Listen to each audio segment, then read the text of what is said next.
网友朋友们，你们好，这里是中国网络电视台5家体育台正在为您现场直播的直通巴黎世乒赛选拔赛第2阶段的比赛。那么今天进行的是第3天的比赛的下午场，现在场上对阵的双方呢是许昕和王励勤。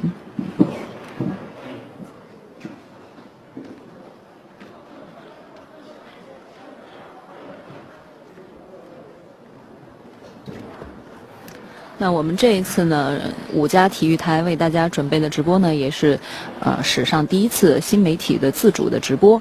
当然，大家可以看到你们所观看的这个页面呢，是由一个大窗口和右侧的4个小窗口组成。那么4个小窗口呢，分别对应的是现场的4个摄像机，4台摄像机。那么4台摄像机分别有4路信号，大家呢可以任意的选择这4路信号中的任意一路，或者是4路信号都可以同时观看。只要您选择了右侧的小窗口，直接把它拖拽到左侧的大窗口呢，就可以观看到多路信号。在画面的右下方呢，可以选择你观看的模式，单屏、双屏和4路信号同时都是可以的。如果网友朋友们有什么问题呢，或者是对于场上的形势的一些探讨呢，都可以在李优的新浪微博中呢进行留言，大家一起来看看比赛，一起来说说比赛。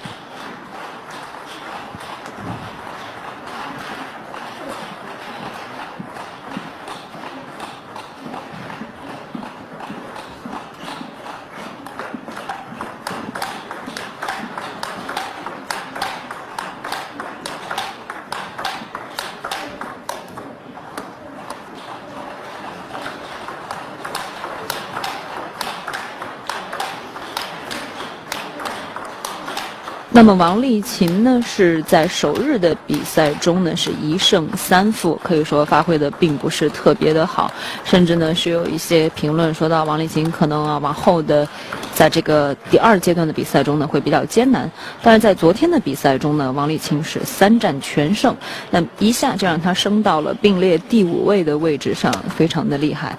可能是他自己也说到，应该是自己调整了一下心态，并不像第1天的时候有一些压力，反而放松了去打，不给自己一个既定的目标。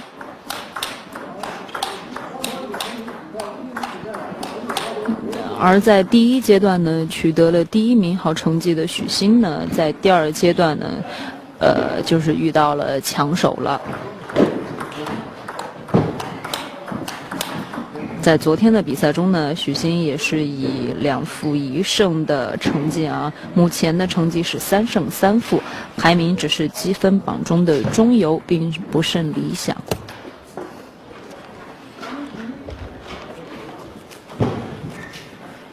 许昕对王励勤，第1局比赛0比0。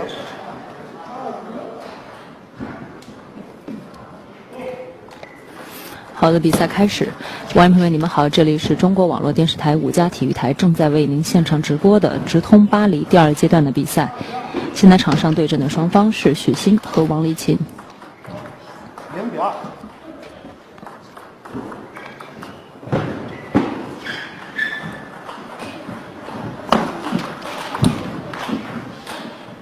0比3。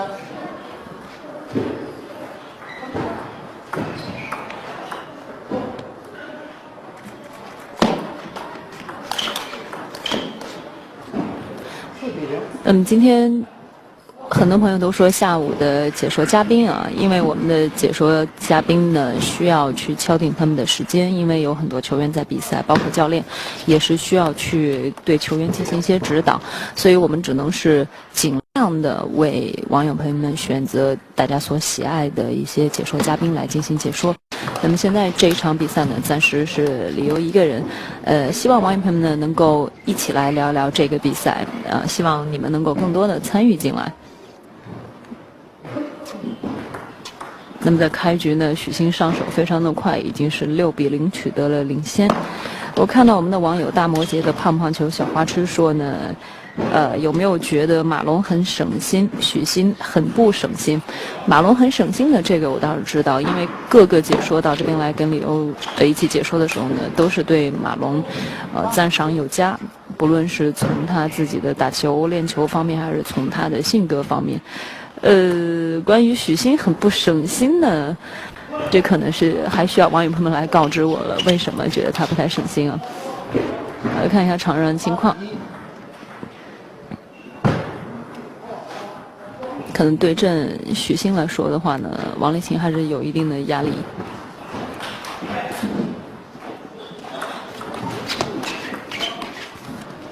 1-9。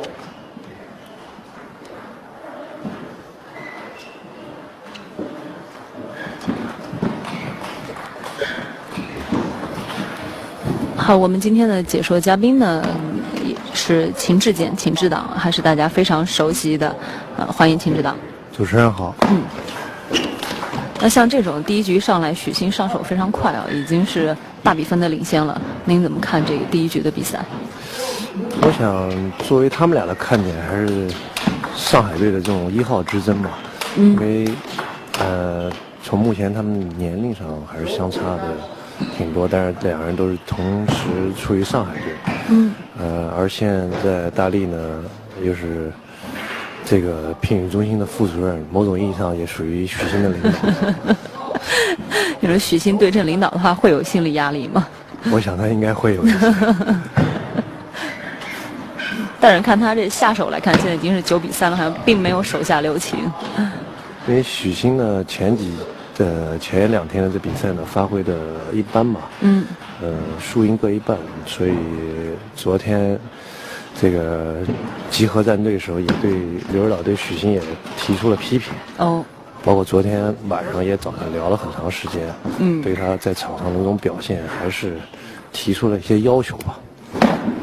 而大力呢，因为头3场是连续败了3场，然后又连胜了5场，所以说作为大力的年龄的话，我觉得他的精神，他的斗志还是值得这种许昕去学习。没错，刚刚我也是说到，纵观这2天的比赛啊，大力已经是来到了并列第5的位置，而许昕只是在中游，所以并不甚理想啊。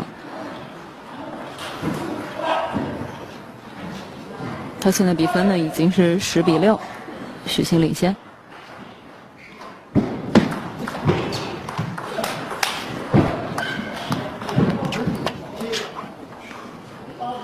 所以整个大循环的比赛还是时间比较长，而且作为男队员来说，他连续打这么多场比赛，对体力和精力的消耗还是要求非常高。没错，从第1阶段就一直在打。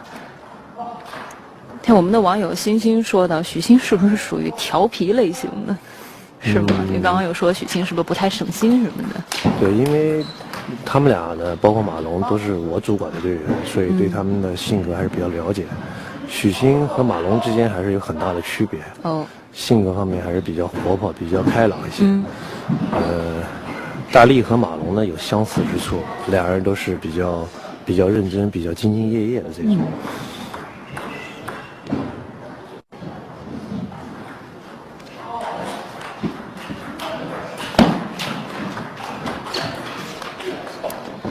再到10分的时候，许昕连续丢球。他领先了这么多，还是松了口气。觉得王主任可能这局要战略性的放弃。这一升级到主任了。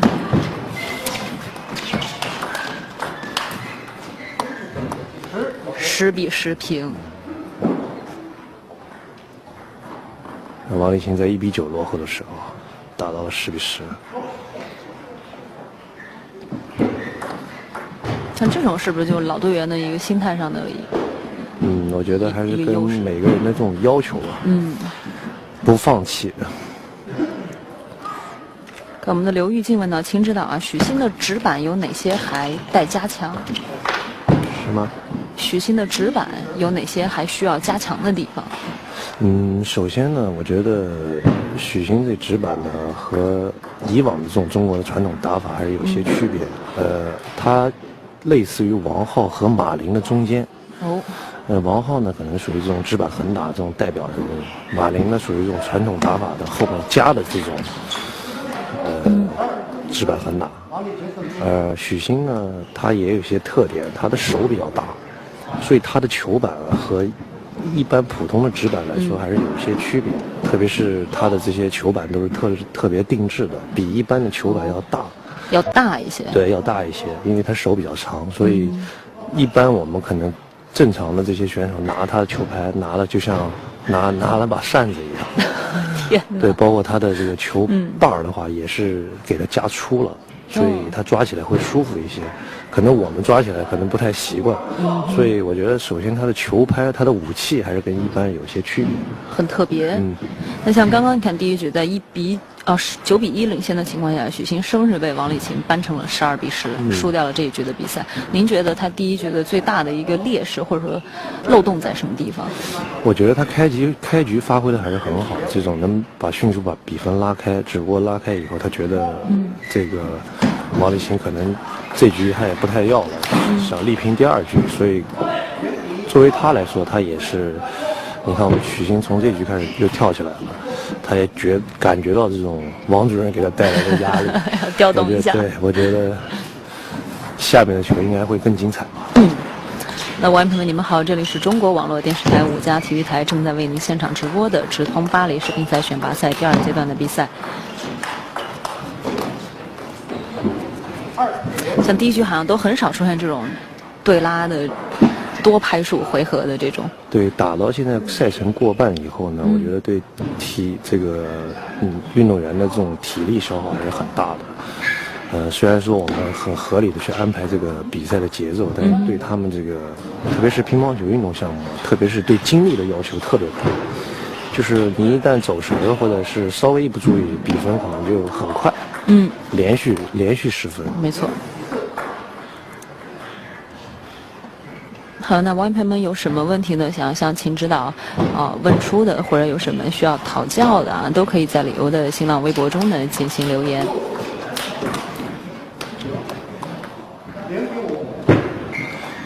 看许昕每一局的上手都很快，对，又打到了开得很好。因为平时他们俩也在一个队一起打这种超级联赛，所以王励勤平时也给他做场外，包括教他一些训练、比赛，包括调节的方法。这个许昕平时也很尊重王励勤，所以都叫力哥。可能在场上呢，但是不管谁站在你的对面，我希望就是2人都要全力以赴，要拿下对手。没错，因为竞技体育这就是竞技体育的魅力吧。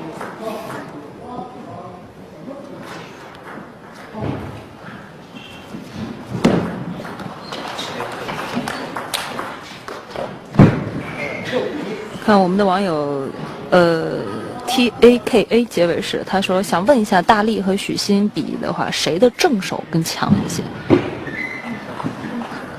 如果大力在许昕这个年纪的话，对，咱们还只能拉到同年龄段哈。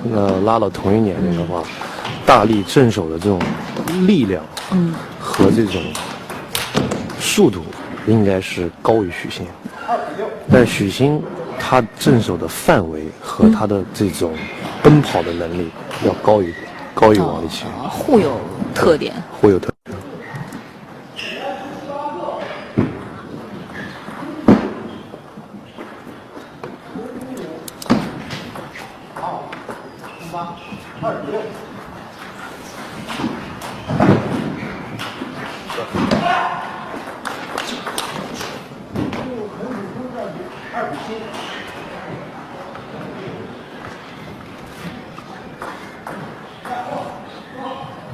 比分又拉开了啊！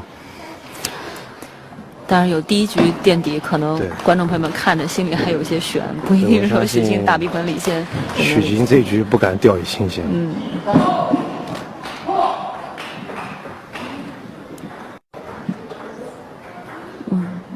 看到有很多网友对器材很感兴趣，像君子健说：“秦指导能不能介绍一下球员的器材？”许昕的器材还是比较特别，刚才我也说过，刚刚已经介绍过了。它的这个形状，首先来说就比一般的球拍要大，没错，都是定做的。它的球把也是比一般的球拍要加粗的，都是加了2块木头，因为根据它的手型所定制的，它的这个手比较长，平时下来开玩笑说他的手适合弹钢琴，肖邦的夜曲。对，而大力的他，一般正常球员来选择球拍的话，都是根据自己的这种打法风格。有一些人凶一点的话，可能就喜欢硬一点的球拍，特别是对木头、木材的木质也是对木质的这种追求，可能相对这种打法稍微稳健一点的，就会偏向于软性一点，好控制一点。还是根据这种主要的打法风格。那王励勤的应该是偏软一点，偏硬一点，偏硬一点。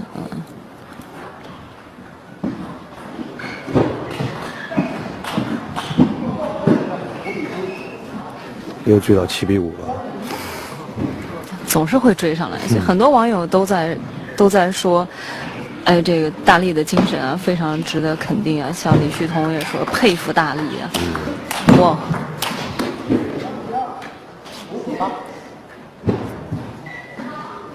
两个人在第2局好像是都打开了。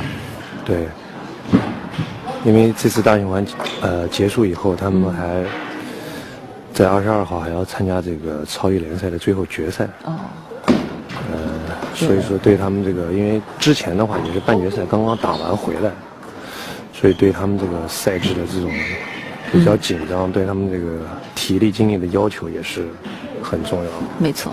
特别是王励勤的这种年纪，35岁的年纪，相对来说这种恢复要比年轻人要慢一些。所以那天第1天打完以后，王励勤说打完以后浑身疼，从胳膊到腿，到这个所有的肌肉环节都疼，所以也积极的去放松去治疗，也确实是不容易。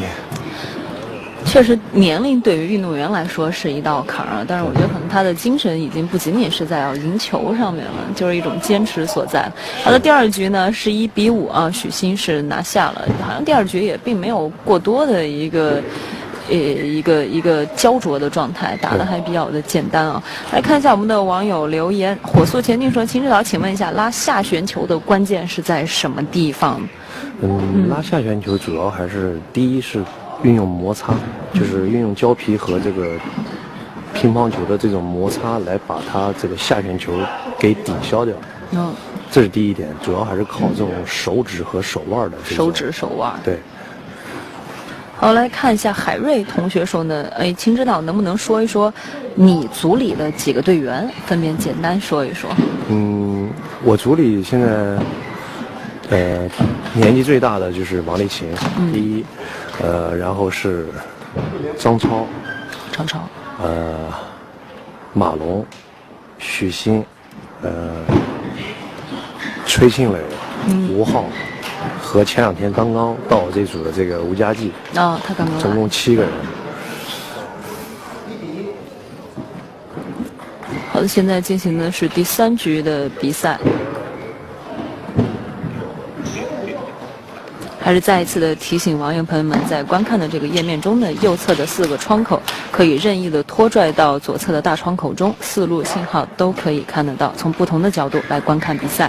这也是我们5家体育台为大家独家定制、独家奉献的一场比赛。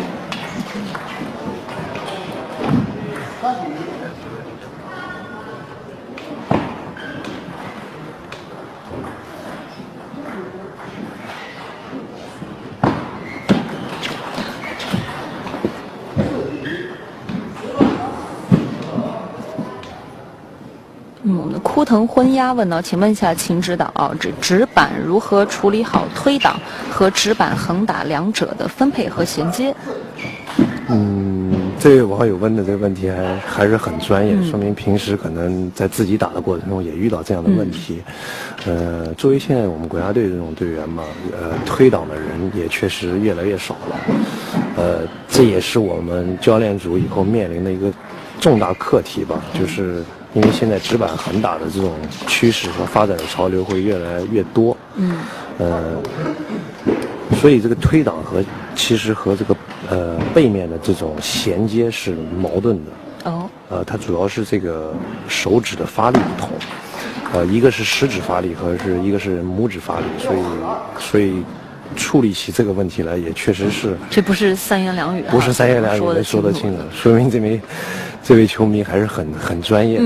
我们的球迷确实都非常专业。如果有机会他们来到这里的话，我想您一定也是觉得，哎呀，对，苗子还很多，可以手把手的跟他探讨这个问题。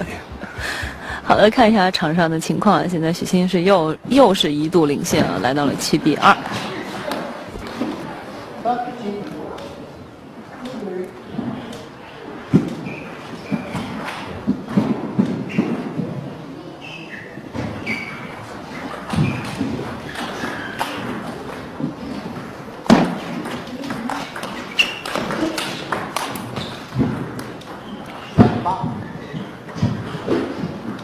对于王励勤来说，像这种高强度的队内这种大循环来说，体力是最大的一个问题，是吗？主要是第一是精力，就是因为乒乓球的项目专注力很重要。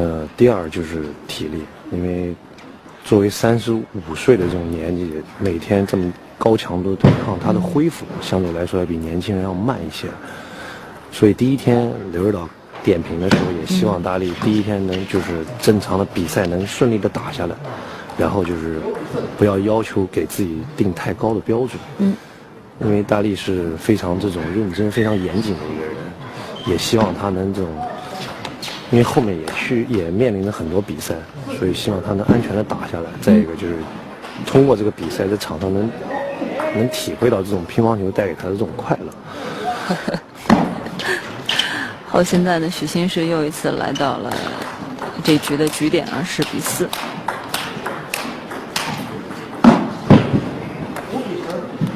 就为什么许昕每次都在领先的情况下总是会被？我们看许昕今天这个发挥，正手可能老是下网，可能这个站在我的角度，我的感觉，他今天的球板呢，可能在粘的时候粘的是没有粘到位，所以在他正手发力的时候，特别是这种机会球，包括第一局也有，老是下网，就听着声音很闷。作为专业的角度上，我觉得，因为我们可能平时一听声音就知道击球的这种质量和这种速度大概过去是什么样。所以我觉得他今天球板可能粘的是有点没有完全干透了。还是所以像这种绝对的机会球，老是落下。器材是有问题，但是他自己的用心和粘球拍也会存在这个问题，因为毕竟球拍都是他自己来粘的。还是自己的问题啊。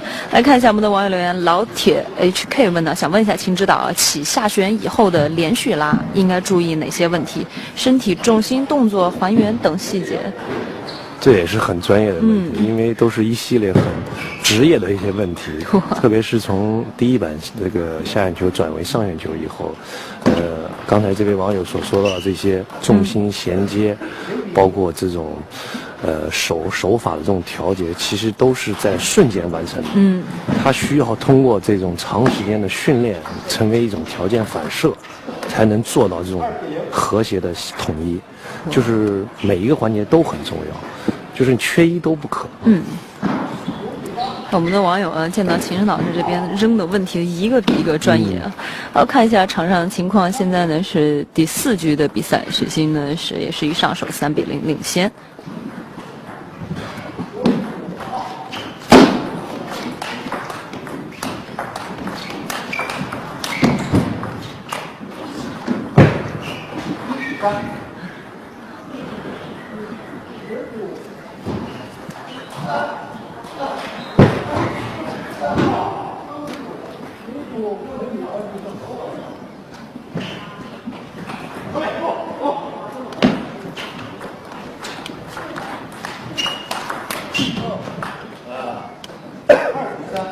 看许昕的这几个球的失误，您给点评一下吧。对，主要还是这个接发球轮的这种控制球，还是接发球没接到位。他可能想去限制王励勤这种使用正手，但是球控制都有点高，都出台了，所以王励勤就先进攻，而许昕最弱的也就是他的防守。防守最弱。防守最弱。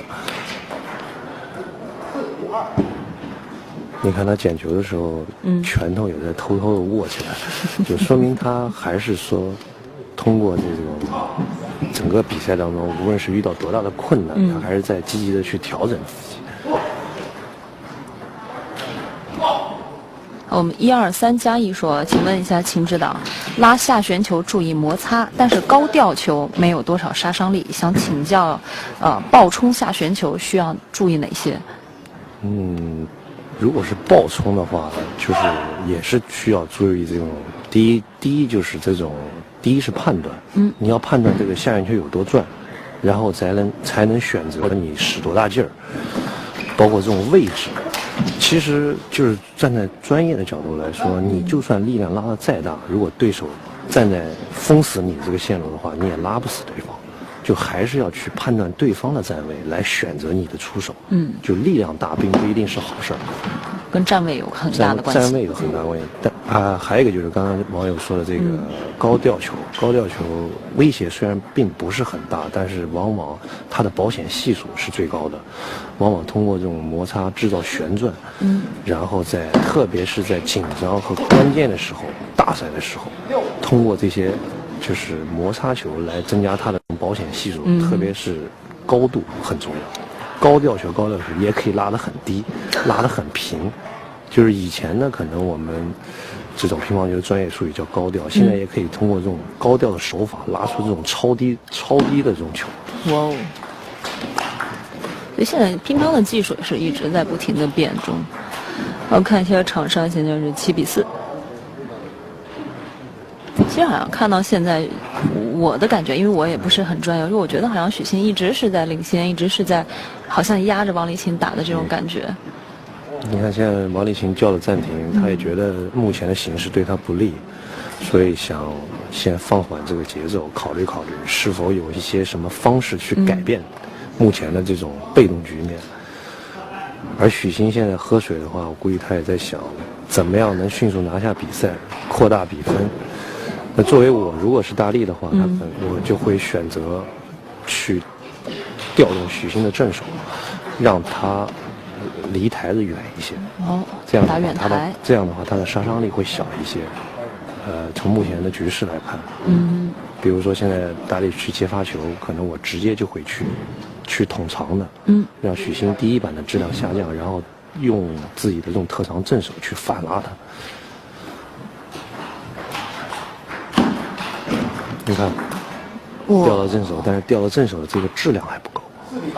位置到了，质量不够。确实是使用了这种战术，但是质量不够以后，反而被许昕猜入，拉了他一个回头。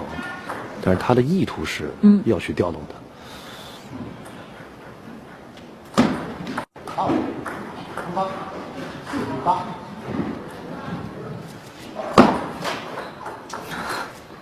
现在有点乱了，不知道从哪儿下手。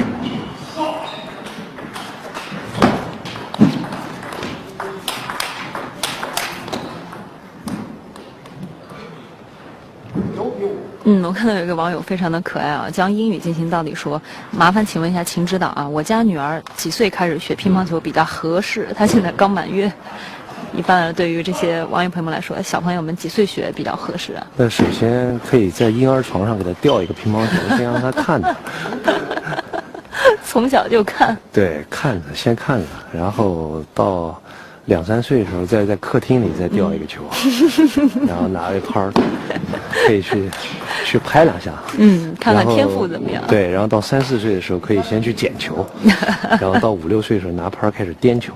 这一步步的就可以进入这种职业化道路。从婴儿床上就开始。对。好了，那么第4局呢，最终许昕还是以11-5，那也就是说许昕以3个11-5啊，3-1的比分呢，取得了最终的比赛的胜利了。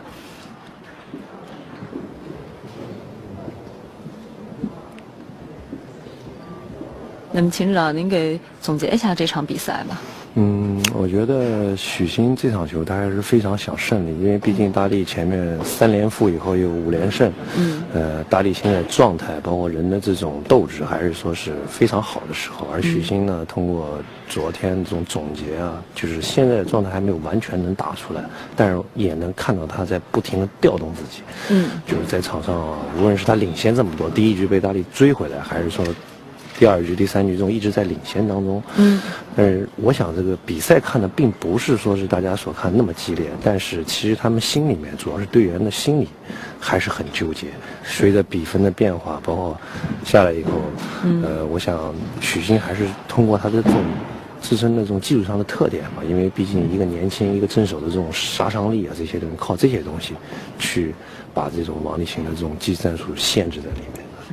那昨天也是有说到许昕的比赛呢，并不是特别好。我们的网友就在关心说，秦指导昨天晚上有没有跟许昕进行一些心理辅导啊，或者技战术上的一些？我想第一的最主要一点还是主要是思想上的沟通。其实技战术方面，只要说思想上沟通到位了以后，我觉得在执行技战术方面就更容易一些。因为作为他们现在这个水平和档次的这种运动员，往往起伏最大的就是思想。其实技术上大家都差不多，练的也差不多，包括这种能力也差不多，但是思想上往往他会因为输一场球、输1局球，甚至于输1个球，他会一直放不下这些东西。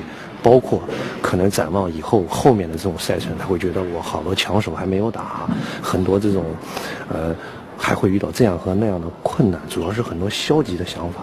我觉得就是在沟通，帮他们分析到这个以后会出现什么情况，出现情况该怎么办，该注意什么，就这些东西就是沟通到位了以后，我觉得技术战术方面并不是说是最重要的。好的，那么感谢秦指导在这边呢跟我们一起进行了这场比赛的解说，我们期待下一场比赛。好，谢谢大家。